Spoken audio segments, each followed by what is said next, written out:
साथियों नमस्कार, मैं अवनीश सिंह टारगेट विथ अवनीश पर आप लोगों का फिर से बहुत बहुत स्वागत करते हैं। साथियों, वायरल फीवर होने के कारण 4-5 दिन वीडियो अपलोड नहीं कर पाए, कुछ टेक्निकल इशू भी था। तो साथियों, वो तबीयत अभी भी पूरा सही नहीं है, लेकिन फ़िलहाल हम आगे के क्रम में सिलेबस जल्दी ख़त्म हो इसलिए जो है वीडियो अपलोड जल्दी जल्दी करना चाहते हैं। 19 तारीख से पहले सारे जो है सिलेबस आपके कवर हों, क्योंकि 20 तारीख की जो परीक्षा है उसमें आप लोग पूरा मैटर आप लोगों को मिल सके। तो आज ज्योग्राफी में भारत का भूगोल हम लोग पढ़ चुके 4-5 चैप्टर। अब ज्योग्राफी जो उसमें लिखा है उसमें भारत का ज्योग्राफी के अलावा विश्व के परिपेक्ष में विश्व की भी ज्योग्राफी है। जैसे कि हम जब पढ़ना शुरू करेंगे तो सबसे पहले हमको ये जानना जरूरी है कि पृथ्वी की उत्पत्ति कैसे हुई। पृथ्वी की उत्पत्ति जानने के लिए आज तक के कोई भी भूगोलवेत्ता या कोई भी विद्वान बताने में असमर्थ रहा पूरी तरीके से कि पृथ्वी की उत्पत्ति हुई कैसे। लेकिन इस पर रिसर्च भी हो रहा है, लेकिन कुछ जो मान्यता प्राप्त है, जैसे बिग बैंग थ्योरी जो अभी चल रहा है, तो इन सबको हम लोग मानते हुए चलते हैं। और उसके बाद पृथ्वी की आंतरिक संरचना और पृथ्वी की बाह्य संरचना को हम उसके बाद देखते हैं। तो पृथ्वी की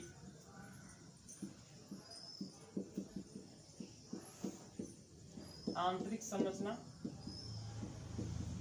एवं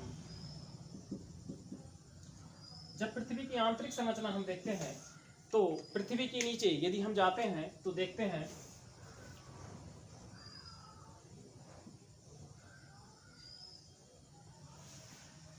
पृथ्वी, जैसे जैसे हम पृथ्वी के नीचे जाते हैं तो हमको घनत्व ज्यादा दिखाई देता है। और सबसे ऊपरी वाला भाग जो है जिसको हम क्रस्ट कहते हैं, क्रस्ट होता है। उसके बाद सियाल होता है, सिलिका एल्युमिनियम के जो है तत्व ज्यादा पाए जाते हैं। उसके बाद सीमा यानी कि सिलिका मैग्नीशियम के तत्व ज्यादा पाए जाते हैं। उसके बाद ये जो कोर वाला भाग है, ये जो कोर नीचे सबसे कोर, इसको मेंटल कहते हैं, इसको क्रस्ट कहते हैं, इसको कोर कहते हैं। यहाँ पे निकिल और फेरस की मात्रा ज्यादा होती है, यानी कि लौह तत्व तो यहाँ पे ज्यादा होता है। और लौह तत्व यहाँ पे गर्मी बहुत ज्यादा होती है, प्रति 32 सेंटीमीटर पे 1 डिग्री टेम्परेचर की वृद्धि हो जाती है। तो जैसे जैसे हम नीचे जाते हैं तो यहाँ पे तप्त लावा हमको दिखाई देता है। इसी परिप्रेक्ष्य में वेगनर, सबसे पहले टेलर ने महाद्वीपीय बताया था, उसके बाद वेगनर जो मौसमविद थे उन्होंने बताया कि सीमा पर सियाल तैर रहा है। और सीमा पर सियाल तैरने को महाद्वीपीय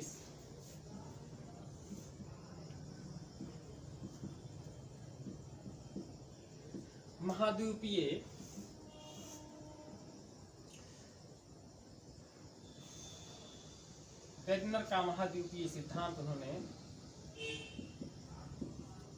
सिद्धांत दिया, वो वेगनर का है। इन्होंने ये कहा कि सीमा पे सियाल तैर रहा है। इससे हम देखते हैं आगे कि पहले पृथ्वी की संरचना में अंतर आ जाता है बनावट में। जैसे पृथ्वी की संरचना अगर हम बनाते हैं तो पृथ्वी की संरचना पहले जो थी वो क्या था, पूरी पृथ्वी एक पैंजिया हुआ करती थी, पूरी पृथ्वी पैंजिया। और किनारे किनारे वाला भाग जहां पे पानी हो था उसको पैंथालासा,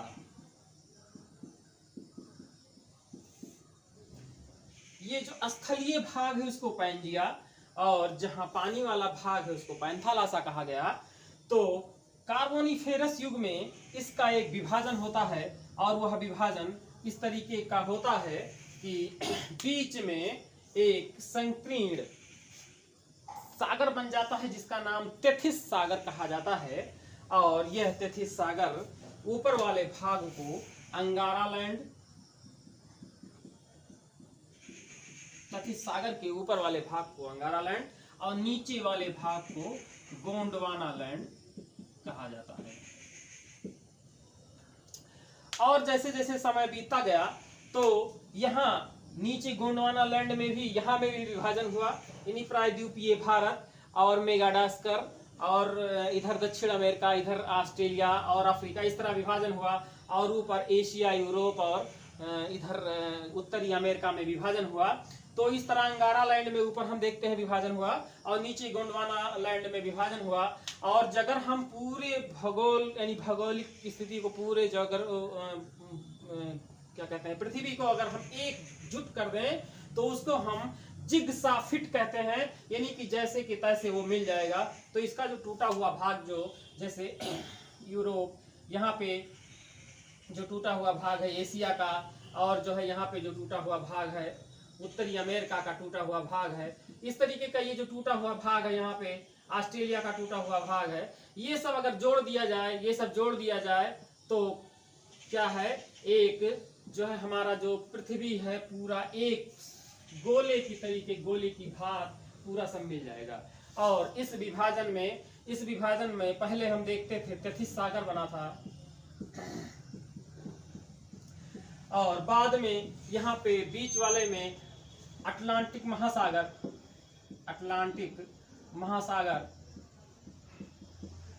और किनारे किनारे जो ये था यह प्रशांत महासागर,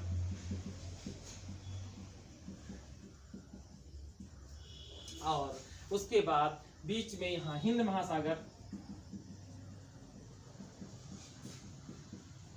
इस तैथिस सागर में हम देखते हैं अभी इस वेगनर थ्योरी के बाद, महाद्वीपीय विस्थापन सिद्धांत के बाद हम देखते हैं महाद्वीपीय विस्थापन सिद्धांत। ये किसने दिया? तो यह वेगनर ने दिया था। सबसे पहले टेलर ने हमको बताया था। उसके बाद हमको दूसरी जो एक थियरी है बहुत ही इंपॉर्टेंट है, जिसको जो है हम प्लेट टेक्टोनिक क्रिया कहते हैं, जिसको हैरी हैस ने किया था। प्लेट टेक्टोनिक या विवर्तनिकी सिद्धांत, प्लेट विवर्तनिकी सिद्धांत, यह हैरी हैस ने दिया था।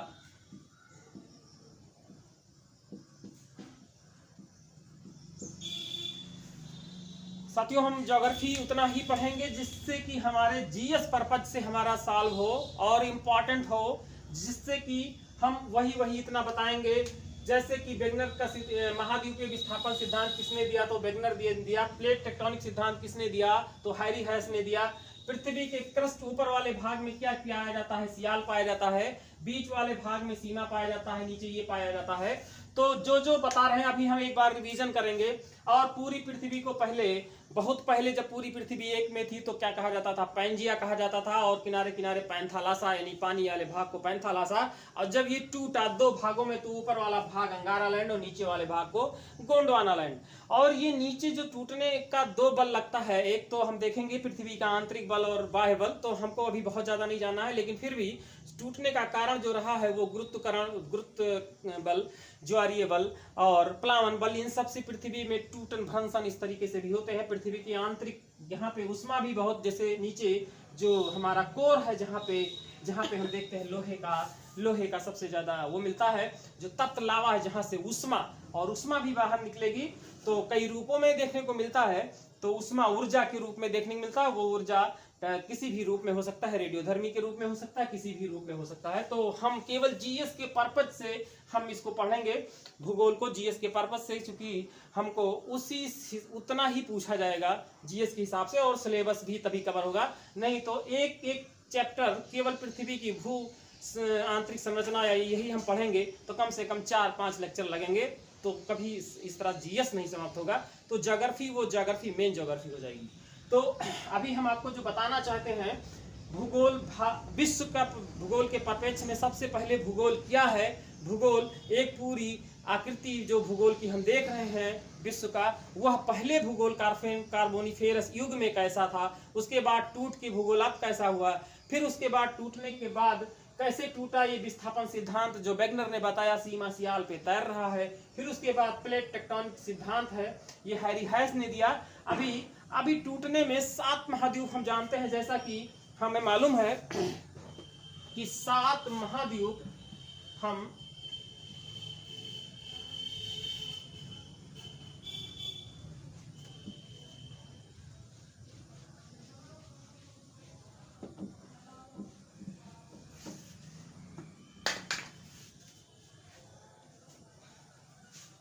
हम पूरी पृथ्वी जब टूटी तो 7 प्लेटों में 7 महाद्वीप, जिसमें पहला एशिया, हम बड़े से छोटे की तरफ बढ़ेंगे, दूसरा अफ्रीका,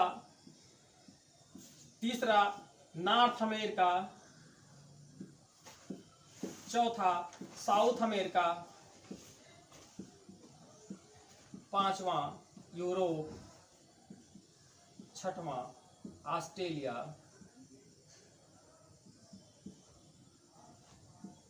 और सातवां अंटार्कटिका।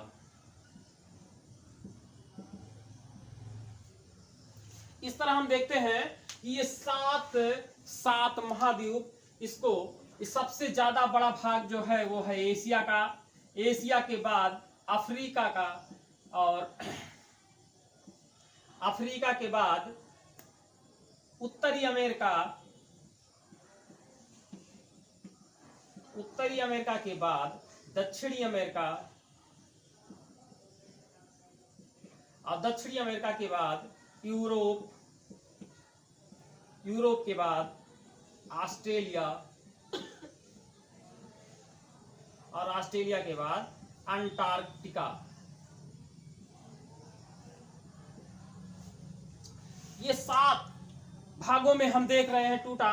उसके बाद ये तो 7 महाद्वीप यानी स्थलीय भाग हुए, और हमको 4 महासागर, बड़े बड़े महासागर, 4 बड़े बड़े महासागर, जिसमें पहला प्रशांत महासागर,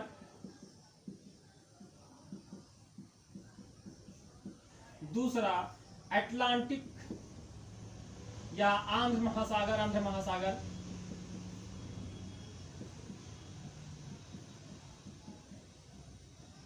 तीसरा हिंद महासागर, और चौथा आर्कटिक महासागर।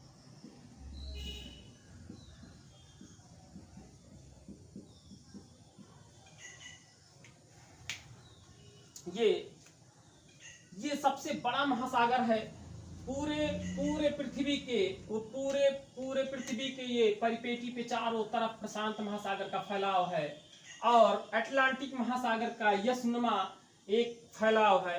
हिंद महासागर यहाँ नीचे से यहाँ पे फैलाव है, भारत के नीचे पूरा हिंद महासागर ही बना हुआ है, और आर्कटिक महासागर का फैलाव का नीचे हम यहाँ देखते हैं। तो हम ये देखते हैं, अंग्रेजी में भी देख लेते हैं।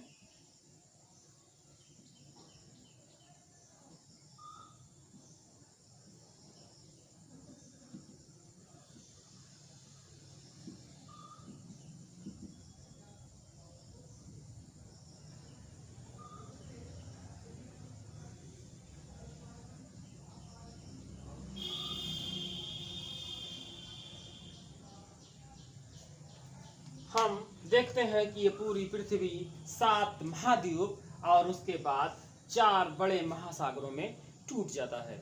उसके बाद हम जब ये हम पढ़ते हैं तो जो इसमें हम आंतरिक पृथ्वी की बाह्य संरचना और पृथ्वी की आंतरिक संरचना 2 भागों में हम करके पढ़ते हैं। तो पृथ्वी की बाह्य संरचना जब सबसे पहले हम देखेंगे तो उसमें सबसे पहले महाद्वीप और महासागर बने, जिसको प्रथम कोटि के उच्चावच कहते हैं। प्रथम कोटि का उच्चावच, एग्जाम आता है, प्रथम कोटि के उच्चावच क्या है, द्वितीय कोटि के उच्चावच क्या है, और तृतीय कोटि के। तो जो महाद्वीप और महासागर हैं उनको प्रथम कोटि के उच्चावच कहते हैं। और उसके बाद जो इन पर पर्वत, पहाड़, मैदान, पठार जो भी हमें दिखाई देता है इन महाद्वीपों पे, उसको हम द्वितीय कोटि का जो है उच्चावच कहते हैं।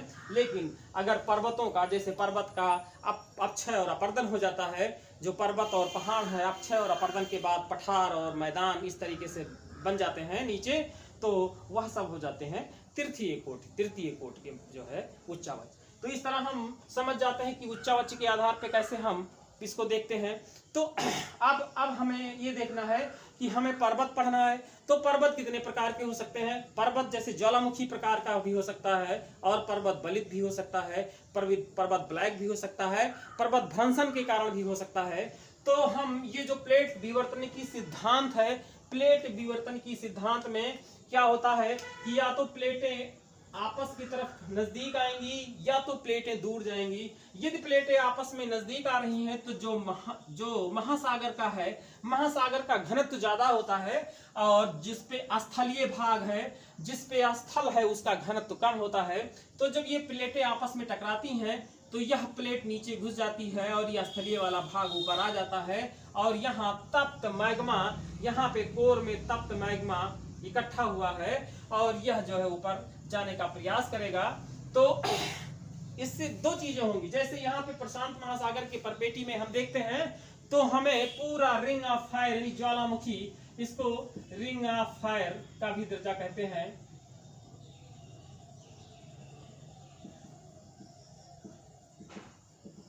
या परिमेखला, अग्नि परिमेखला,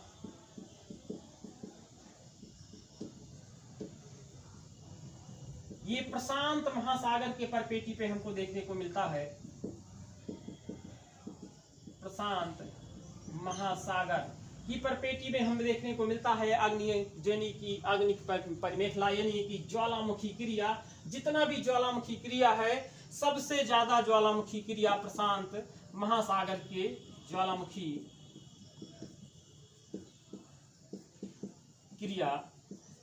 क्रिया सबसे ज्यादा प्रशांत महासागर के किनारे, प्रशांत महासागर के किनारे सबसे ज्यादा होता है। और हालांकि ज्वालामुखी क्रिया कहीं और भी बहुत ज्यादा भारत में अंडमान निकोबार में सक्रिय ज्वालामुखी है, बैरन द्वीप, और सुषुप्त नारकुंडम भी है, और बहुत सारे जगह पे है। ज्वालामुखी के 3 प्रकार हैं। वैसे ज्वालामुखी अपने जो विशेषताएं, ज्वालामुखी 2 प्रकार का वैसे हो सकता है। एक तो एसिडिक हो सकता है, दूसरा बेसाल्टिक हो सकता है। जो जिसमें एसिड की मात्रा ज्यादा होती है एसिडिक है, जैसे कि उसी से पर्वत बन जाता है। जैसे कि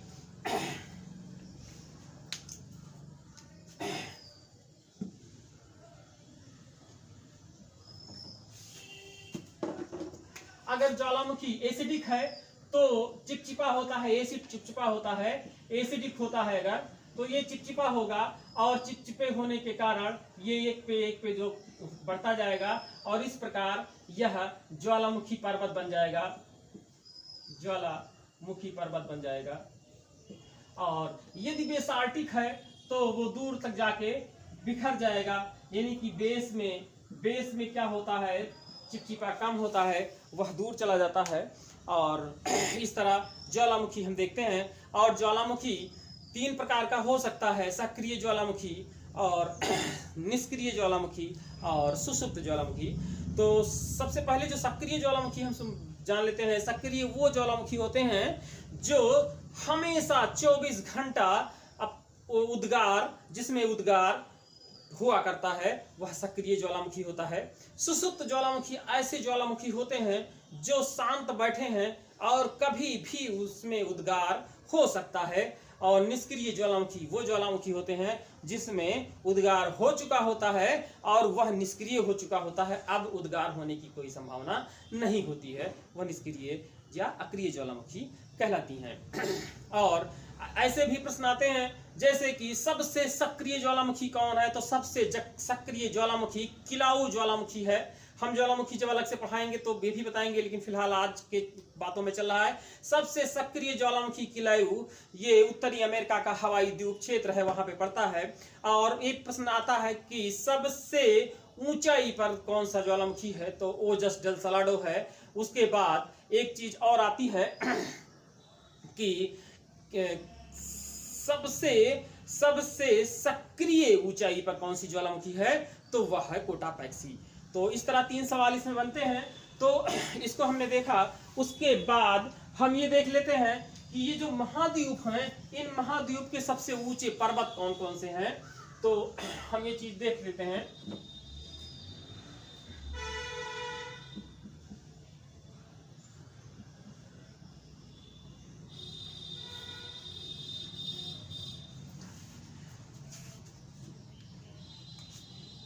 ये यहां से भी प्रश्न बहुत ज्यादा उठता है साथियों, और हमें ज्योग्राफी एक दिन में काफी कुछ ये कवर करेंगे। फिर अगले दिन हम विश्व की बहुत ही महत्वपूर्ण नदियों की बात करेंगे, क्योंकि जो सिलेबस में है वो विश्व की नदी और भारत दोनों की नदी है। मैंने भारत की नदी के बारे में डिस्कस कर चुके हैं, हम अपलोड कर चुके हैं वीडियो। तो अगले वीडियो में हम विश्व की नदियां जो है उस पर जो है अपलोड करेंगे। आज हम पृथ्वी की बनावट और पृथ्वी की आंतरिक संरचना और पृथ्वी की बाह्य संरचना और पृथ्वी की भूगर्भिक संरचना के बारे में हम लोग डिस्कस कर रहे हैं। तो साथियों, इस क्रम में मैंने फिर से हम एक बार रिवीजन करना चाहेंगे कि हम पहले देखेंगे पृथ्वी की उत्पत्ति कैसे हुई, और पृथ्वी की उत्पत्ति के बाद पृथ्वी की आंतरिक संरचना क्या है। पृथ्वी की आंतरिक संरचना में मैंने बताया कि सबसे ऊपर सबसे ऊंचा सियाल के नीचे सीमा, यानी सियाल मतलब सिलिका ऑक्साइड का तत्व सबसे ज्यादा है। फिर उसके नीचे सिलिका मैग्नीशियम का तत्व सबसे ज्यादा देखा। फिर नीचे कोर में हमने देखा निकेल और फेरस की मात्रा सबसे ज्यादा देखे। तो इस तरह हम देखते हैं नीचे जैसे जैसे पृथ्वी के अंदर जाते हैं पृथ्वी का घनत्व ज्यादा बढ़ता जाता है, और टेम्परेचर भी प्रति 32 किलोमीटर हम जैसे पृथ्वी में जाते हैं तो 1 सेंटीग्रेड की वृद्धि हो जाती है। तो इस तरह हम पृथ्वी की आंतरिक बनावट देखते हैं। तो इसका आंतरिक बनावट में हम देखें कि सियाल जो है सीमा पे तैर रही है। इसी को वेगनर ने महाद्वीपीय की सिद्धांत के रूप में व्यक्त किया। उसे कहते हैं महाद्वीपीय विस्थापन सिद्धांत। और महाद्वीपीय विस्थापन के सिद्धांत में हम देखें कि कैसे जिगसा फिट, मतलब पूरी पृथ्वी कैसे पहले पूरा पैंजिया था, किनारे किनारे पैंथालासा, पैंजिया स्थलीय भाग को और पैंथालासा पानी वाले भाग को, और यह जो है कैसे जो है कार्बोनिफेरस युग में ये कैसे जो है टूट गया 2 भागों में, ऊपर वाला भाग अंगारा लैंड और नीचे वाला भाग गोंडवाना लैंड। और फिर उसके बाद गोंडवाना लैंड भी जुरासिक युग में टूट गया, और टूटने के बाद कई जो है द्वीप में हमको दिखाई देता है। ऐसे ही अंगारा लैंड उत्तर अमेरिका, यूरोप और एशिया आदि में टूटा। तो हमको इस तरह देखे, और 7 महाद्वीप और 4 महासागरों में हम पूरे पृथ्वी को इस समय मिलता है हमको। ऐसे तो सागर बहुत सारे हैं, लेकिन जो महासागर की बात करते हैं हम इतने ही हैं। और इन महाद्वीप में अब ये हम थोड़ा सा इंपॉर्टेंट की दृष्टि से देख लेते हैं कि हर एक महाद्वीप की सबसे ऊंची पर्वत चोटियां कौन सी है। पर्वत चोटी मैंने बताया कि जैसे प्लेट टेक्टोनिक सिद्धांत में यदि 2 प्लेटें आपस में आ रही हैं, तो यहाँ पे बलित पर्वत भी बन सकता है। जैसे कि ये पृथ्वी था, और ये पृथ्वी जब 2 भागों में टूट गया था, यहाँ तिथिस सागर था, और इसका मलबा, दोनों तरफ का मलबा इसी में जा रहा था, और इसको कोबर एक भूगोलवेत्ता थे, तो कोबर का भू सन्नति सिद्धांत था। भू सन्नति सिद्धांत, ये बहुत ज्यादा जानने की जरूरत नहीं है, लेकिन इतना जानिए कि इस भू सन्नति सिद्धांत में मलबे आते गए, और जब प्लेट का दबाव पड़ा तो वहां पे बलन पड़ गया, और बलन पड़ा वही बलन जो है हम देखते हैं हिमालय पर्वत के रूप में। ये जो बलन पड़ा ये हिमालय पर्वत के रूप में हमको दिखाई दे रहा है। हिमालय पर्वत के रूप में हमको जो बलित पर्वत जो हिमालय पर्वत के रूप में हमको दिखाई दे रहा है। इस तरह बलन पड़ जाता है।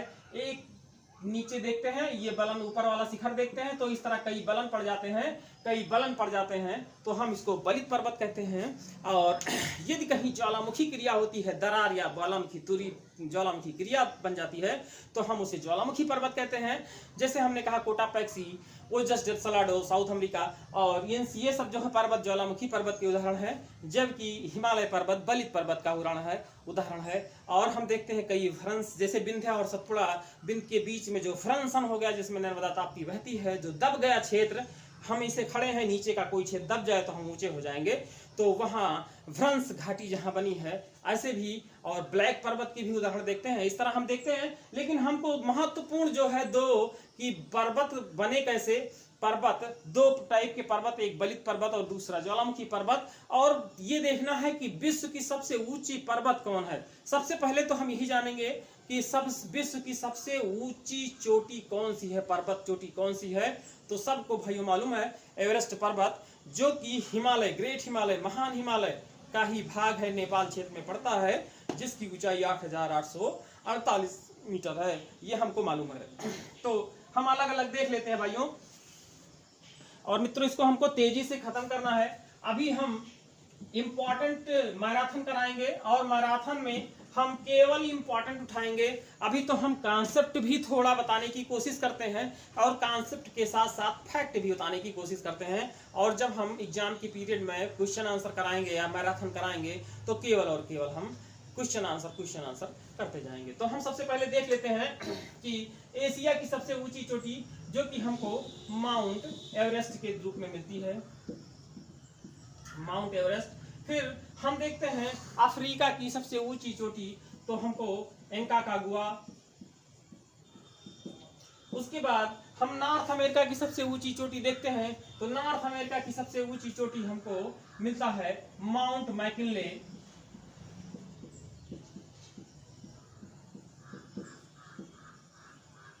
और उसके बाद साउथ अमेरिका में हम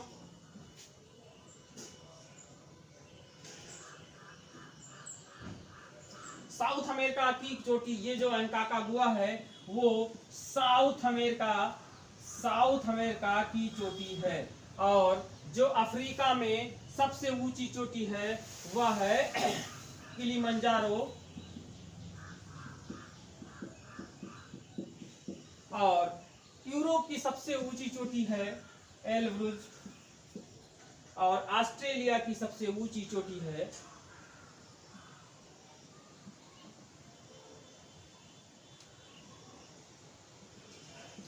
कोसिस्को। ये माउंट एवरेस्ट दुनिया की सबसे ऊंची चोटी है, 8,848 मीटर। यह दुनिया की सबसे ऊंची चोटी है। उसके बाद किलिमंजारो, माउंट मैकिनले और काकागुआ, एल्ब्रुज। और ये तो हम देखते हैं अलग अलग जगहों पे अलग अलग महाद्वीप हम देखते हैं। उसके बाद हमें मालूम है प्रशांत महासागर में सबसे गहरा ट्रेंच, मैरियाना ट्रेंच पाते हैं। इस तरह हमें ये इस तरह भी देख लेते हैं। और किस महासागर में कौन से इंपॉर्टेंट द्वीप हैं, जैसे हिंद महासागर में गडास्कर। इस तरीके से कुछ इंपॉर्टेंट चीजें हम देख लेंगे। अभी आज साथियों यहाँ पे हम लोग यही अपना जो है वीडियो, अपना जो है लेक्चर बंद करना चाहूंगा। आगे जो कुछ इंपॉर्टेंट इसमें बचा होगा उसके बाद हम विश्व की नदियां कराएंगे।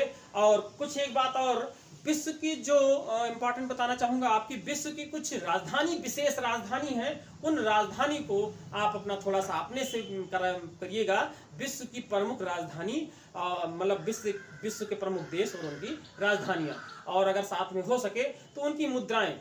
तो मुद्रा ना भी अगर याद हो तो केवल राजधानी कुछ इंपॉर्टेंट जरूर याद होनी चाहिए, कम से कम 20-30 तो याद ही होने चाहिए। हालांकि मैं जब अभी मैप बनाऊंगा पूरे वर्ल्ड का तो मैं राजधानी एक बार थ्रो मैप करके मैं आप लोगों को ये राजधानी बताऊंगा। लेकिन फिर पहले से अगर अवेयर हो थोड़ा सा तो बहुत ही अच्छा है। बाकी ये पृथ्वी की वायु संरचना और आंतरिक संरचना के बारे में मैंने बताया, प्रथम कोटि के उच्चावच, द्वितीय कोटि के उच्चावच और तृतीय कोटि के उच्चावच में। अब जैसे द्वितीय कोटि के उच्चावच में पर्वत आ गया, तो पर्वत सबसे विश्व में सबसे ऊंची पर्वत कौन है, और इस तरह पर्वत अगले दिन हम ज्वालामुखी पर्वत बता देंगे। और उसके बाद विश्व के प्रमुख मरुस्थल और विश्व के प्रमुख द्वीप और विश्व के प्रमुख झील और मैदान की बातें हो जाएंगी। और कुछ स्थानीय पवनों की बात हम करेंगे। फिर भारत विश्व की नदियां करेंगे। और हम जल्दी से ज्योग्राफी के सिलेबस को खत्म करके, कवर करके हम जल्दी से जल्दी मतलब पॉलिटी में आने वाले हैं, राज्य व्यवस्था। और राज्य व्यवस्था के बाद इकोनॉमी में आने वाले हैं। और साथियों 1 अगस्त से भूलिएगा नहीं, 1 अगस्त से लाइव समसामयिकी चलाएंगे। और साथियों बहुत जल्दी हम लगभग ये सिलेबस जो बता रहे हैं ये किसी भी परीक्षा के लिए संपूर्ण है, लेकिन हम पेट की एग्जाम से पहले सिलेबस को इसीलिए बहुत तेजी से चला रहे हैं। तो इसमें कुछ चीज़ें अगर पहले लेक्चर में छूट भी जाती है तो हम दूसरे लेक्चर में उसको कवर करने की कोशिश करते हैं। इसलिए एक चैप्टर का लगभग 2 लेक्चर में लेता हूं कि कोई भी चीज़ छूटने ना पाए। साथियों आप लोगों का साथ मिल रहा है इस समय, बहुत अच्छा जो है आप लोग जो है रिस्पांस मिल रहा है। और मैं आप लोगों के इसके लिए बहुत बहुत आभारी हूँ। आप लोग मेरा साथ दे रहे हैं और साथियों इसी तरह साथ देते रहिए और मेरा जो है मनोबल भी ऊंचा रहे और हम आप पढ़ाने में मेहनत भी कर सकें और आगे की वीडियो भी हम लगातार बनाते रहें। तो साथियों नमस्कार, जय हिंद।